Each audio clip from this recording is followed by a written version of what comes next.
Paulo, abril de 2003. Saudações! Dei uma passeada em seu site e gostaria de parabenizar pelo pouco que naveguei, pois é difícil encontrar outros sites que falem sobre política, religião e filosofia com argumentos científicos e teológicos. Acredito que Marx intitulava-se ateu em virtude de estar magoado com instituições religiosas, lembrando que ele era de família judia. Apenas um comentário. O comunismo, assim como o anarquismo, prega o fim do Estado, e não que este esteja à frente dos meios de produção. Sobre o marxismo, de fato, é materialista ao ponto de negar o espírito. Porém, você concorda comigo que há argumentos cristãos nesta corrente, mesmo sem ser proposital? A maioria dos empresários, não direi todos, pois seria exagero, não está mais preocupada em retirar seu lucro, como por exemplo, hoje poucas empresas pagam hora extra, preferindo utilizar o banco de horas, do que com o bem-estar de seus funcionários, sendo que o próprio lucro é retirado do que Marx chama de mais-valia, ou seja, tempo de trabalho não pago? Anteriormente, a Santa Sé aceitava a teologia da libertação como algo santo, sendo excomungada no final da Guerra Fria, dando espaço para a RCC. Havia interesse político por parte da Igreja? A RCC atualmente não exerce uma função de alienação, usando a terminologia do próprio Marx, do povo, estando totalmente voltado para o lado espiritual e ignorando o lado material? Gostaria de obter informações ou alguma referência bibliográfica sobre a época e o país de origem da RCC. Antes de terminar a missiva, gostaria de informar que não sou marxista. Fique com Deus. Prezado Salve Maria, agradeço-lhe as palavras de elogio ao site Monfort, pedindo-lhe que reze a Deus nos ajude a mantermos-nos fiéis e firmes no combate em defesa da fé católica. A origem da revolta pessoal de Marx é um tema muito complexo. Você lembra em sua missiva que ele era de família judia. Resta saber de que ramo ou seita do judaísmo era a família dele. Se a família dele tivesse tido ligações com o sabatianismo, muita coisa do marxismo estaria explicada. E isso não era impossível, visto que havia muitas famílias judias que pertenciam secretamente à seita de Sabbatai Zev, na Alemanha do século XIX. Como averiguar isso é bem difícil. Não conheço obras judaicas que tratam dessa hipótese. Mas, evidentemente, o materialismo de Marx tem raízes e notas religiosas. Muitos autores têm salientado o caráter religioso e sectário do comunismo. Que haja empresários capitalistas que atuam de modo contrário à justiça e à moral cristã é evidente. Porém, isso não justifica a doutrina falsa da mais-valia. É falso que o valor de algo provém apenas do trabalho realizado. O material empregado, o capital e as máquinas utilizadas, a qualidade da execução de uma obra, o valor que se dá a algo, são alguns fatores que a doutrina de Marx não considera.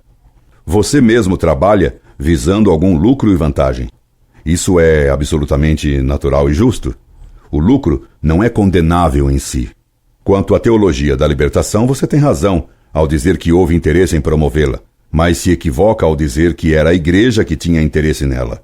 Quem tinha interesse nela eram os modernistas. De fato, quem promoveu a teologia da libertação foi a Ostpolitik do cardeal Casaroli, apoiada por Paulo VI, para aproximar-se, digamos, diplomaticamente da União Soviética.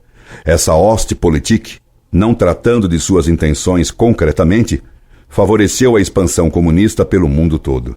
A teologia da libertação foi uma tentativa política de justificar a aproximação da Igreja ao comunismo, enquanto os partidos que ela suscitou foram braços políticos dessa teologia marxista. Caindo o muro da vergonha, caíram o bolchevismo, a União Soviética e seu império, que desmoronou como um castelo de cartas. Foi o desmoronamento mais espetacular da história. Só foi mais espetacular que esse desmoronamento a cara dura dos marxistas da mídia que fingem não vê-lo e que, se não defendem mais o muro da vergonha, ainda defendem a vergonha do comunismo. E que torciam ainda há pouco pela vitória de Saddam Hussein. mas não pense que considerei justa a guerra do Iraque.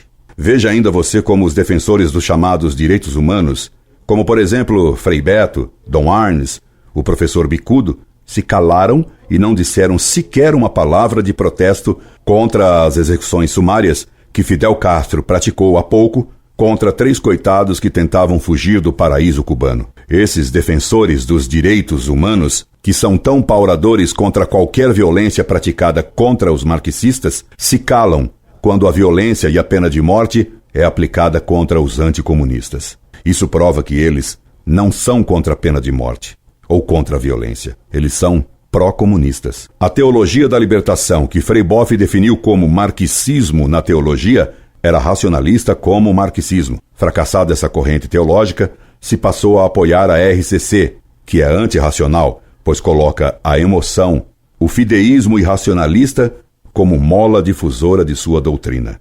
Até Frei Beto e Frei Boff passaram a defender teses místicas irracionalistas.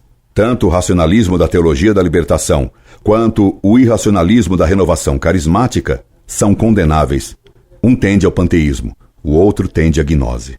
Tenho publicado no site Monfort cartas nas quais exponho a origem do movimento carismático, cujas raízes mais longínquas estão nas seitas anabatistas do século XVI, em Jacob Boehme, no movimento pietista luterano, no movimento ecumênico condenado pelo Padre Boz, na Alemanha do século XVIII, no romantismo alemão, do revival americano. Depois do Concílio Vaticano II, foi o modernista cardeal Suenes que promoveu o movimento carismático protestante entre os católicos, com os trágicos resultados que tivemos. Agora, graças a Deus, o Papa João Paulo II, na encíclica que acaba de publicar, Eclésia de Eucaristia, proibiu muitas atividades típicas do carismatismo nas missas. Veremos como reagirão os carismáticos de todos os naipes. Quanto aos livros que tratam do tema RCC, você poderá encontrar referências a eles nas cartas nas quais critiquei o movimento carismático. Escreva-me quando tiver alguma dúvida.